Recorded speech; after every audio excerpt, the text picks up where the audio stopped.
Hello साथियों, जय हिंद। स्वागत है आप सभी का एक बार फिर से आपके अपने यूट्यूब चैनल रानी लक्ष्मीबाई क्लासेस में। दोस्तों, अगर आप भी उत्तर प्रदेश पुलिस री एग्जाम 2024 के लिए तैयारी कर रहे हैं तो आइए साथियों, आज हम लोग देखेंगे एग्जामपुर वालों का प्रैक्टिस सेट नंबर 6वां।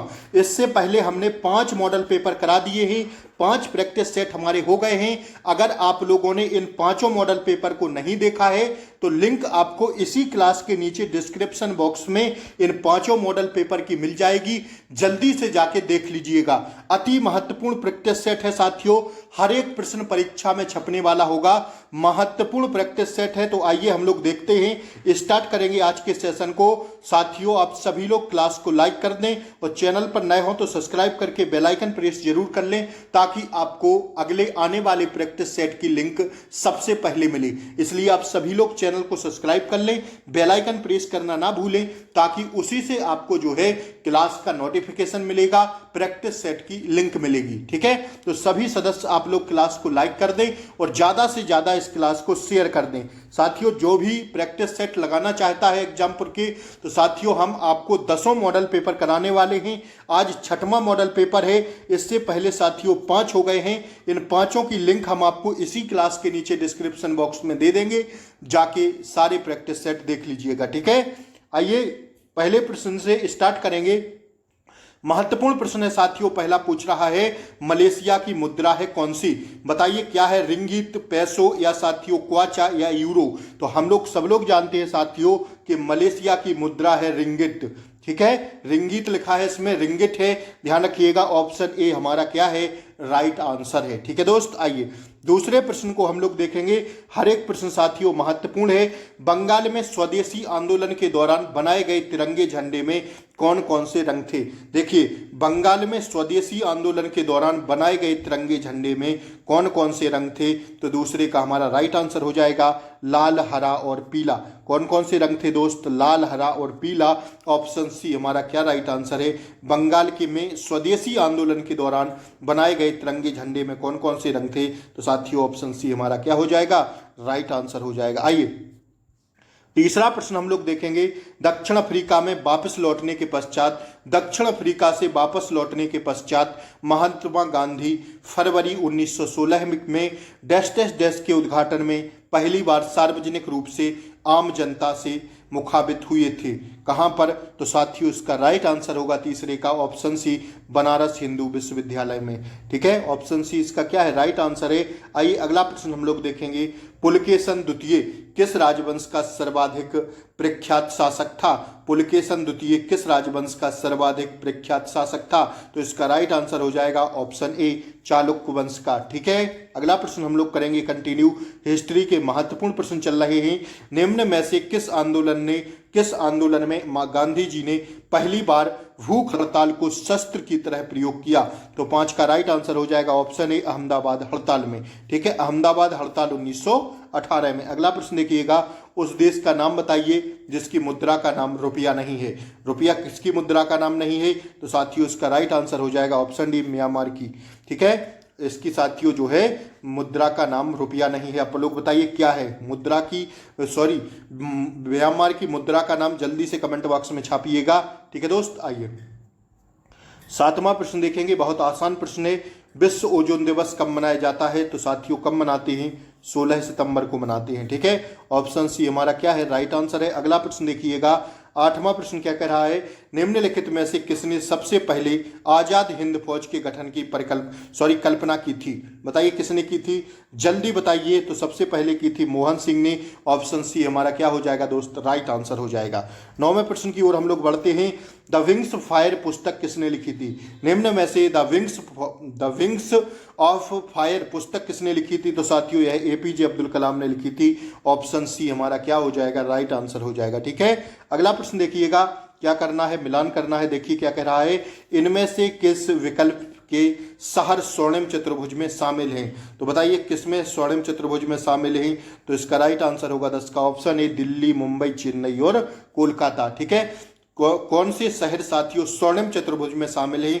तो साथियों दिल्ली, मुंबई और चेन्नई, कोलकाता। ठीक है, तो क्या हो जाएगा? राइट आंसर हो जाएगा इसका ऑप्शन ए 10 का। ठीक है, आइए बढ़ते हम लोग आगे की प्रश्न की ओर कंटिन्यू करेंगे। लुम्बिनी, बोधगया, सारनाथ और कुशीनगर की यात्रा निम्नलिखित में से किस विशिष्ट रेलगाड़ी से की जा सकती है? बताइए इसका। लुम्बिनी, बोधगया, सारनाथ और कुशीनगर की यात्रा निम्नलिखित में से किस विशिष्ट रेलगाड़ी से की जा सकती है? तो 11 का राइट आंसर हो जाएगा option A Buddhist circuit tourist train से। ठीक है, बुद्धिस्ट सर्किट टूरिस्ट ट्रेन से की जा सकती है। ऑप्शन ए राइट आंसर है। मेघालय की प्रमुख फसल कौन सी है? जल्दी से बताएं। तो 12 का राइट आंसर होगा दोस्तों ऑप्शन सी अनानास। ठीक है दोस्त, 12 का क्या होगा? ऑप्शन सी होगा। आइए 13वां प्रश्न हम लोग देखेंगे। भारत में नीली क्रांति का संबंध निम्न में से किससे है? तो साथियों हम सब लोग जानते हैं मत्स्य पालन से है। किससे है? मत्स्य पालन से है। ठीक है, फिशिंग से है। ऑप्शन डी हमारा क्या है? राइट आंसर हो जाएगा। ठीक है, आइए अगला प्रश्न देखिएगा जल्दी से। भारत में परमाणु ऊर्जा आयोग का मुख्यालय कहाँ स्थित है? तो 14 का राइट आंसर क्या होगा? ऑप्शन बी हो जाएगा, मुंबई में। ठीक है, आइए टुंड्रा वनस्पति कहाँ पाई जाती है? टुंड्रा वनस्पति कहाँ पाई जाती है? तो इसका राइट आंसर होगा हिमालय क्षेत्र में। कहाँ पाई जाती है? हिमालय क्षेत्र में पाई जाती है। 15 का राइट आंसर हो जाएगा दोस्तों ऑप्शन बी। ठीक है, अगला प्रश्न देखिए।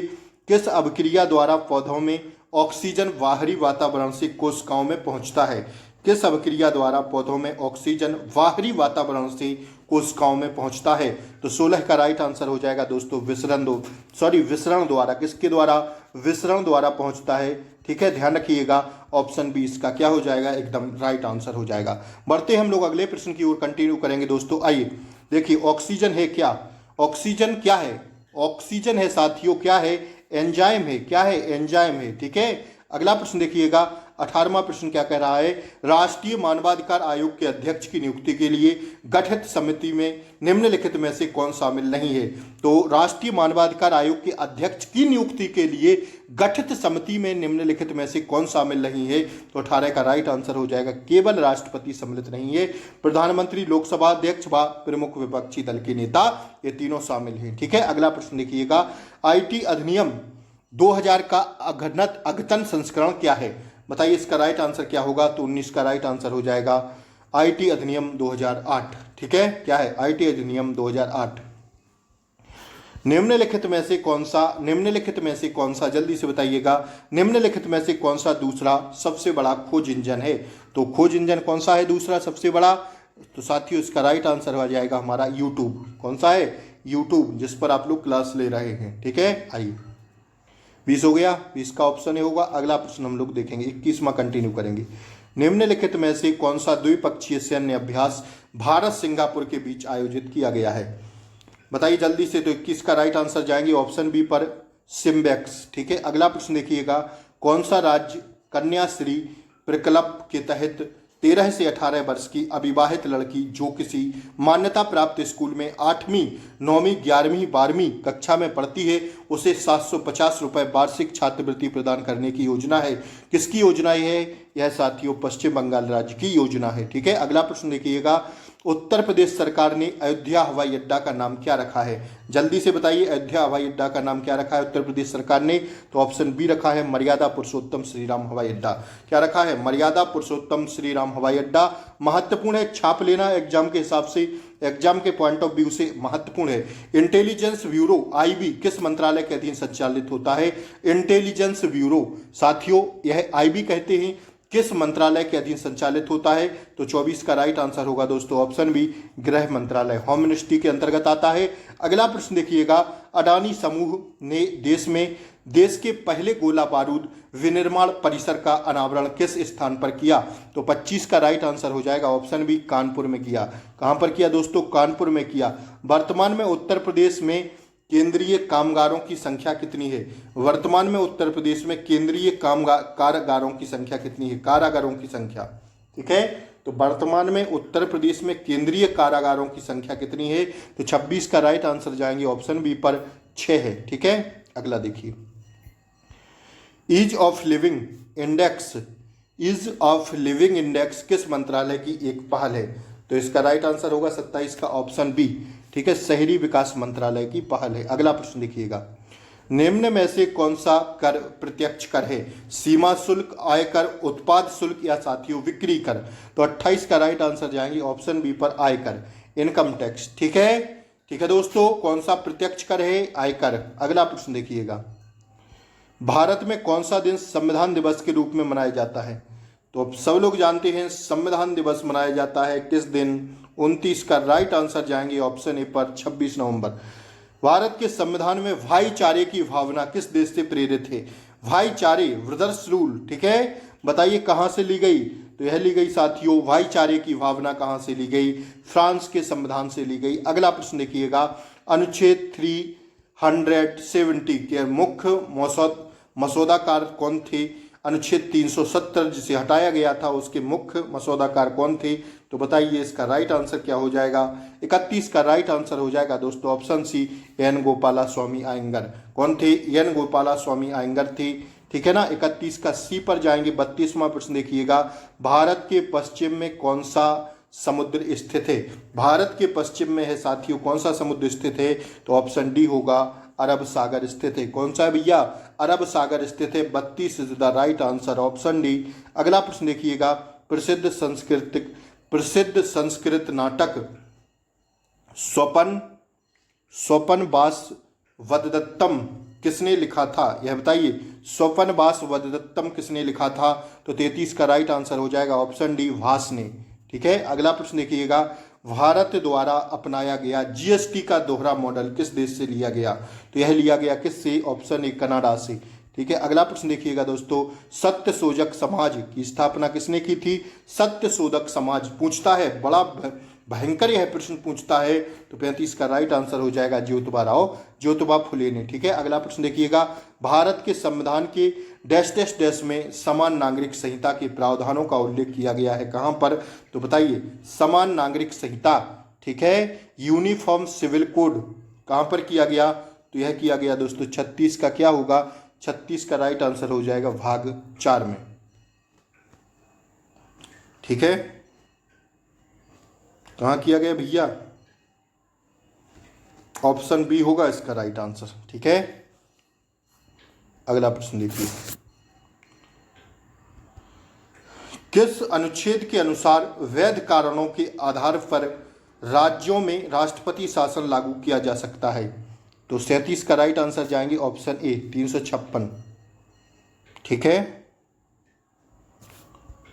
जीके का अंतिम प्रश्न आपकी स्क्रीन पर, जलीकट्टू क्या है? जलीकट्टू क्या है बताइए जल्दी से। तो 38 का राइट आंसर होगा, जलीकट्टू है एक सांड को बस में करने पर एक लोकप्रिय खेल। ठीक है, सांड को बस में करने पर एक लोकप्रिय खेल है क्या? जलीकट्टू। ठीक है, बढ़े हम लोग आगे, अगले प्रश्न को हम लोग कंटिन्यू करें क्या? जल्दी से बताइए आप लोग। ठीक है, ऑप्शन बी हमारा क्या हो जाएगा? इसका राइट आंसर हो जाएगा। अब हम लोग क्या करते हैं साथी, आगे के लिए कंटिन्यू करेंगे। ठीक है दोस्त, ठीक है, 38 हो गया ना।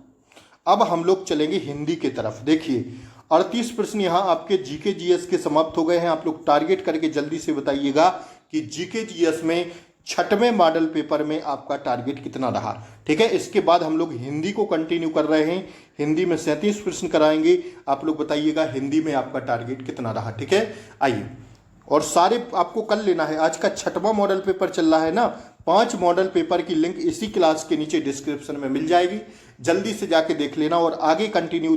देखिए आज से मैंने रीजनिंग की क्लासें चालू कर दी हैं, पहली क्लास आ गई है, आप सब लोग जल्दी से जाके देख लेना। ठीक है, चैनल पर री एग्जाम की जबरदस्त तैयारी चल रही है, तो आप सब लोग चैनल को सब्सक्राइब जरूर कर लें और बेल आइकन प्रेस जरूर कर दें, ताकि आपको अब डेली क्लासों का नोटिफिकेशन सही समय पर मिलता रहे। ठीक है दोस्त, आइए अब हम लोग हिंदी की तरफ बढ़ते हैं। हिंदी के लिए पहला प्रश्न क्या कह रहा है? 39वां, गरल का विलोम शब्द क्या है? गरल का विलोम बताइए। तो 39 का राइट आंसर हो जाएगा क्या? Option C. ठीक है, सुधा। सुधा, सुधा मतलब होता है, क्या होता है? सुधा, सोम, पीयूष, यह अमृत के पर्यायवाची होते हैं। और गरल किसका पर्यायवाची होता है? तो साथ ही गरल विष का पर्यायवाची होता है। तो आप समझ गए होंगे अमृत का क्या होगा? विष होगा। दिमाग लगाएंगे, सारे प्रश्न कर ले जाएंगे। ठीक है, निम्न में से कौन सा तत्सम शब्द है? तत्सम शब्द बताइए, इसमें कौन सा है? जो संस्कृत के बने शुद्ध शब्द होते हैं उन्हें साथी हम तत्सम शब्द कहते हैं। तो बताइए इसमें कौन सा है तत्सम? तो 40 का राइट आंसर हो जाएगा गौधूम। ठीक है, आइए। परमेश्वर में कौन सी संधि है? तो 41 का राइट आंसर जल्दी से बताइए, परमेश्वर में कौन सी संधि है? परमेश्वर में कौन सी संधि है? 41 द राइट आंसर होगा हमारा क्या? ऑप्शन बी, गुण संधि। निम्नलिखित में से स्त्रीलिंग शब्द का चयन कीजिए। स्त्रीलिंग बताइए, 42 का क्या होगा राइट आंसर? 42 का जाएंगे ऑप्शन सी पर, प्यास। अनार, चना व मोती ये सब कैसे हैं? ये सब साथियों पुल्लिंग में आएंगे। ठीक है, लेकिन प्यास, प्यास लगती है। ठीक है, ये सब किस में आएगा? प्यास स्त्रीलिंग में आएगा। नीचे दिए गए वाक्यांश के लिए एक शब्द चुनिए जिसे वारहा जगत का ज्ञान हो। जिसे वारहा जगत का ज्ञान हो उसे क्या कहते हैं? तो उसे कहते हैं दोस्त हम क्या? 43 का राइट आंसर होगा कूपमंडूक। ठीक है, अगला प्रश्न देखिएगा। निम्नलिखित में से उस विकल्प का चयन करें। अपना उल्लू सीधा करना, मुहावरे का अर्थ बताइए। अपना उल्लू सीधा करना बताइए, 44 का क्या राइट आंसर होगा? बेवकूफ बनाकर काम निकालना। ठीक है, समझ रहे हैं ना? अपना उल्लू सीधा करना मतलब बेवकूफ बनाकर काम निकालना। अगला प्रश्न देखिएगा, 45वां प्रश्न कह रहा है शोभा से रोटी नहीं खाई गई। वाक्यांश के लिए एक शोभा से रोटी नहीं खाई गई वाक्य में कौन सा वाच्य? तो 45 का राइट आंसर होगा कर्म वाच्य। ठीक है, आइए अगला प्रश्न देखिएगा। निम्नलिखित में से कौन सा शब्द द्वंद्व समास का उदाहरण है? तो 46 का राइट आंसर होगा देवासुर। डॉक्टर भगवान का रूप होते हैं वाक्य में कौन सी संज्ञा है? तो 47 का राइट आंसर होगा ऑप्शन बी, जातिवाचक। ठीक है, ठीक है, डॉक्टर भगवान का रूप होते हैं वाक्य में कौन सी संज्ञा है? जातिवाचक संज्ञा। ठीक है, 47 हो गया ना, ऑप्शन बी। अगला प्रश्न देखिएगा, उस तालाब में पानी नहीं है वाक्य में सर्वनाम का प्रकार बताइए। उस तालाब में पानी नहीं है वाक्य में सर्वनाम का प्रकार बताइए। तो 48 का राइट आंसर हो जाएगा कौन सा? निश्चयवाचक सर्वनाम होगा। नीचे दिए गए वाक्य में कौन सी क्रिया है? वैभव ने गुरुजी को प्रणाम किया। वैभव ने गुरुजी को प्रणाम किया। साथियों नीचे दिए गए वाक्य में कौन सी क्रिया है? वैभव ने गुरुजी को प्रणाम किया। कौन सी क्रिया है? 49 का बताइए जल्दी से, द्विकर्मक क्रिया। ठीक है, आइए। सौरभ जरा सी बात पर बिगड़ गया वाक्य में विशेषण का कौन सा प्रकार बताइए। सौरभ जरा सी बात पर बिगड़ गया वाक्य में विशेषण का प्रकार बताइए। सी हो जाएगा परिणाम बोधक, परिमाण बोधक। ठीक है ना। 51वां प्रश्न देखिए, अभिराम अभिराम शब्द युग्म का सही अर्थ कौन सा है? अभिराम व अभिराम शब्द युग्म का सही अर्थ बताइए कौन सा है? तो 51 का क्या 51 का क्या हो जाएगा? ऑप्शन ए, सुंदर व निरंतर। अभिराम मतलब होता है सुंदर और अभिराम मतलब होता है निरंतर। ठीक है, तो 51 का ए हो जाएगा। 52वां देखिए, विनोद ने अभय को गाड़ी दी वाक्य में कारक का प्रकार बताइए, कौन सा कारक होगा? तो 52 का राइट आंसर हो जाएगा संप्रदान कारक। ठीक है, ने विभक्ति से रिप्रेजेंट है। पक्षी आकाश में चहचहा रहे हैं वाक्य में कौन सा काल है? 53 का क्या होगा? ऑप्शन बी, अपूर्ण वर्तमान काल होगा। ठीक है दोस्त, हो गया ना, 53वां हो गया बी। 54वां प्रश्न देखिए, रोहन आते ही खेलने लगा वाक्य का प्रकार बताइए। तो इसमें क्या हो जाएगा? सरल वाक्य। ठीक है, 55वां प्रश्न देखिए, निम्नलिखित में से इंद्राणी का पर्यायवाची शब्द है कौन सा? तो 55 का राइट आंसर हो जाएगा पोलोमी। ठीक है, किसका? इंद्राणी का क्या होगा पर्यायवाची शब्द? पोलोमी। प्रतिभट कटक कटीले केते काट काट कालिका सी कलक कलेऊ देती काल को। ठीक है, प्रयुक्त पंक्तियों में कौन सा रस है? तो 56 का राइट आंसर होगा ऑप्शन सी, वीर रस है। ठीक है, ठीक है ना, 56 हो गया। 57वां प्रश्न देखिए, निम्नलिखित में से कौन सा शब्द बर्तनी वाला शब्द है? कौन सा शब्द बर्तनी वाला, शुद्ध बर्तनी वाला शब्द है? जोनार, मेढक, पिंजड़ा या साथियों टैक्स? तो 57 बताइए, ज्योनार होगा। ठीक है, शुद्ध बर्तनी वाला शब्द इसमें ऑप्शन ए दिख रहा है। ठीक है, ऑप्शन ए आंसर शीट द्वारा राइट है। अगला देखिएगा, निम्नलिखित में से अशुद्ध वाक्य का चयन कीजिए। तो 58 का राइट आंसर होगा ऑप्शन डी, प्रत्येक चित्र बुरे नहीं होते, यह अशुद्ध वाक्य होगा। बाकी लड़के एवं लड़कियां पढ़ रहे हैं, राधा की आंखों में आंसू बह रहे हैं, उसके प्राण निकल रहे हैं, ये तीनों क्या हैं? शुद्ध हैं। पापी मनुज भी आज मुख से राम नाम निकालते, देखो भयंकर भेड़ ये भी आज आंसू ढालते। इसमें बताइए कौन सा अलंकार है? तो 59 का राइट आंसर होगा ऑप्शन सी, ठीक है, दृष्टांत अलंकार है। पुनर्जन्म में कौन सा उपसर्ग है? तो 60 का राइट आंसर जाएंगे किस पर? उपसर्ग मैंने बोला ना, शब्दांश के पहले उपसर्ग लगते हैं, शब्दांश के बाद में प्रत्यय लगते हैं। तो इसमें क्या होगा? ऑप्शन सी हो जाएगा, ठीक है। सॉरी ऑप्शन बी होगा, ऐसे नहीं, पुनर, ठीक है, पुनर्जन्म, पुनर प्लस जन्म, ठीक है, ए होगा, ऑप्शन बी होगा राइट आंसर, ठीक है ना। 60 का ऑप्शन बी होगा दोस्तों। आइए 61वां देखिए, चिकनाहट में प्रयुक्त प्रत्यय है कौन सा? तो 61 का राइट आंसर होगा ऑप्शन डी, आहट। निम्नलिखित में से कौन सा एक वचन और बहुवचन का शुद्ध युग्म सही नहीं है? तो अबला का अबलाएं क्या हो जाएगा इसमें? 62 का क्या होगा? 62 का साथियों गरीब का गरीबों नहीं होगा, गरीब का जो है गरीबों नहीं होगा, इस शुद्ध वचन नहीं बैठ रहा है, एक वचन से बहुवचन। घोड़ा का घोड़े सही है, अबला का अबलाएं सही है, नीति का नीतियां सही है, गरीब का गरीबों नहीं होगा, ठीक है, यही क्या है? शब्द युग्म सही नहीं है, ठीक है। आइए अगला प्रश्न देखिएगा, नीचे दिए गए वाक्य में किस विराम चिन्ह का प्रयोग नहीं किया गया है? जीवन में उतार चढ़ाव तो आते ही रहते हैं, किस विराम चिन्ह का प्रयोग नहीं किया गया? तो ऑप्शन सी होगा, योजक चिन्ह नहीं लगा है इसमें। अंबर का अनेकार्थी शब्द क्या होगा? अंबर का अनेकार्थी होगा क्या होगा? 64 का क्या होगा? अंबर का अनेकार्थी शब्द है, सी होगा ना, ठीक है, ऑप्शन सी होगा। अगला प्रश्न देखिए, जो सुमिरत सिद्धि होय गण नायक करिवर बदन, करहु अनुग्रह सोय बुद्धि राशि शुभ गुण सदन। इसमें बताइए कौन सा छंद है? ये तो दोहा होगा भाई। 65 का क्या होगा? सोरठा है, सॉरी सोरठा, दोहा नहीं होगा, सोरठा होगा रामायण का, ठीक है, सोरठा है। 65 हो गया अभी। नरेश मेहता को किस वर्ष ज्ञानपीठ पुरस्कार प्रदान किया गया? नरेश मेहता को। तो 66 का क्या होगा? 1992 में। आलोक पर्व निबंध इनमें से किस लेखक द्वारा लिखा गया है? तो बताइए 67 का क्या होगा right answer? Option B, Hazari Prasad Dwivedi द्वारा। आप सब लोग जल्दी से क्लास को लाइक कर दें और चैनल पर नए हो तो सब्सक्राइब करके बेल आइकन प्रेस जरूर दबा लें ताकि आपको डेली क्लासों का नोटिफिकेशन सही समय पर मिलता रहे। चिता के फूल कहानी के लेखक कौन है? बताइए, चिता के फूल, इसके एक हो गया ना। आलोक पर्व निबंध इनमें से किस लेखक द्वारा लिखा गया है? तो 67 का राइट आंसर होगा ऑप्शन बी, हजारी प्रसाद द्विवेदी द्वारा। चिता के फूल कहानी के लेखक कौन है? ये सारे प्रश्न पूछे जाते हैं दोस्तों, स्टार लगा के छापते चलिएगा।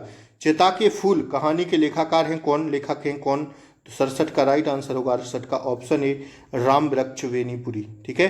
देखिए कुछ इसमें आंसर शीट में थोड़ी अगर मिस्टेक हो जाती है तो आप लोग देख लिया करिए, ठीक है, क्योंकि मैं उसी आंसर से आपको बता रहा हूं, ठीक है ना, ध्यान रखिएगा इस बात को।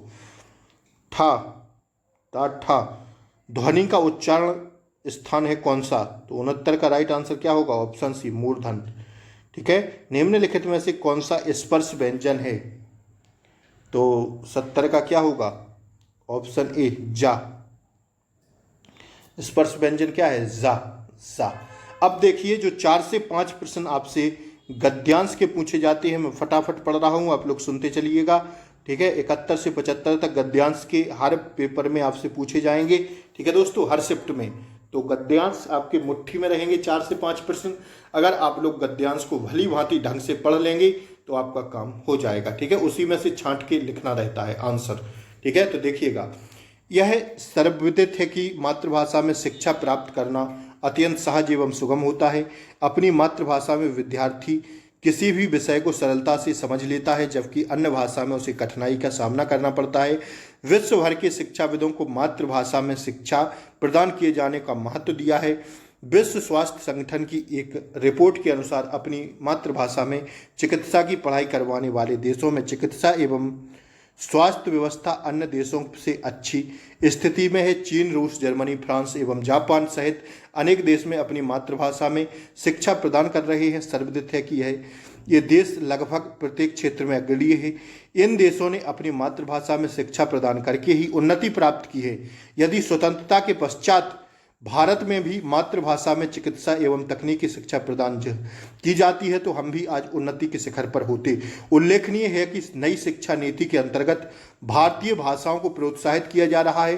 प्रधानमंत्री नरेंद्र मोदी का कहना है कि परिवर्तन आएगा, लाखों छात्र अपनी भाषा में अध्ययन कर सकेंगे तथा उनके लिए कई नए अवसरों के द्वार भी खुलेंगे। निसंदेह ग्रामीण परिसरों एवं मध्यम वर्ग में के हिंदी माध्यम में पढ़ने वाले विद्यार्थियों के लिए चिकित्सा एवं तकनीकी पढ़ाई सुगम हो जाएगी, क्योंकि उन्हें चिकित्सा विज्ञान की पुस्तकों में अंग्रेजी भाषा के कठिन शब्द समझने की कठिनाई होती है। चिकित्सा एवं इंजीनियरिंग की शिक्षा के पश्चात जीवन, वाणिज्य एवं न्याय की शिक्षा भी मातृभाषा में होनी चाहिए। न्यायिक क्षेत्र में सारी कार्य भी मातृभाषा में होना चाहिए। न्यायिक मामलों की कार्यवाही की मातृभाषा में होनी चाहिए। प्रायः न्यायालयों का सारा कार्य अंग्रेजी में होता है। लोगों को पता नहीं होता कि अधिवक्ता न्यायाधीश से क्या कह रहा है और क्या नहीं। उन्हें कार्यवाही की कोई जानकारी नहीं होती। अपनी मातृभाषा में न्यायिक कार्य होने के लोगों से आसान हो जाएगी। कुछ लोग हिंदी की चिकित्सा एवं तकनीकी पढ़ाई कर विरोध कर रहे हैं। उनका कहना है कि छात्रों को हिंदी में पुस्तकें उपलब्ध नहीं हैं। वास्तव में भी यही लोग हैं जो अंग्रेजी का वर्चस्व स्थापित रखने के पक्ष में हैं। ये लोग नहीं चाहते कि भारतीय भाषाएं उन्नति करें। ऐसे लोगों के कारण स्वतंत्रता के पश्चात भी अंग्रेजी फलती फूलती रही है तथा भारतीय भाषाओं का विकास अवरुद्ध होता चला जाता है।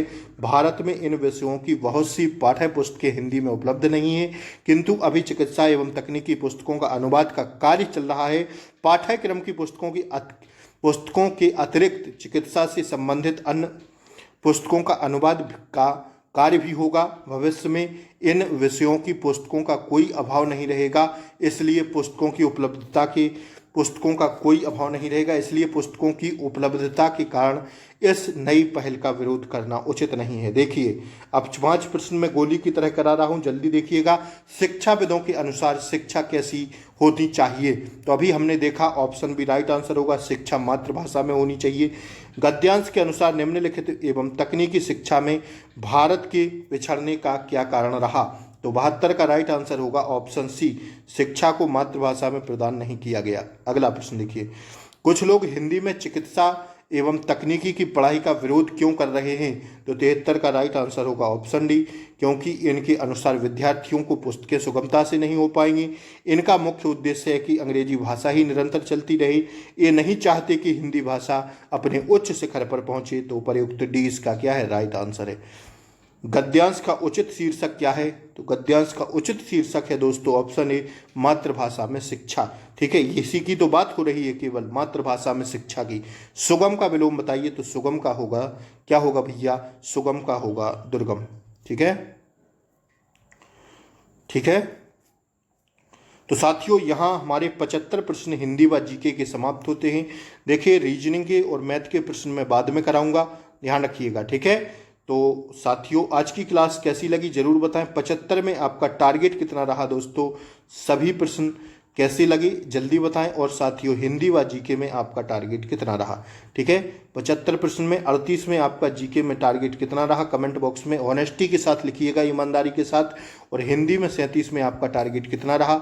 6वें मॉडल पेपर का कुल मिला के आपका कितना सही कर पाए तो बताइएगा जरूर। और साथियों, क्लास अच्छी लगी हो तो लाइक शेयर सब्सक्राइब जरूर कर लें। ठीक है दोस्तों, फिर मिलते हैं कल अगले सेशन के साथ। दोपहर में आपकी रीजनिंग की क्लास भी आएगी, तो उसको देखना ना भूलें। नमस्कार साथियों, जय हिंद। फिर मिलते हैं अगले सेशन के साथ, तब तक के लिए जय हिंद, टेक केयर, बाय बाय, नमस्कार दोस्तों।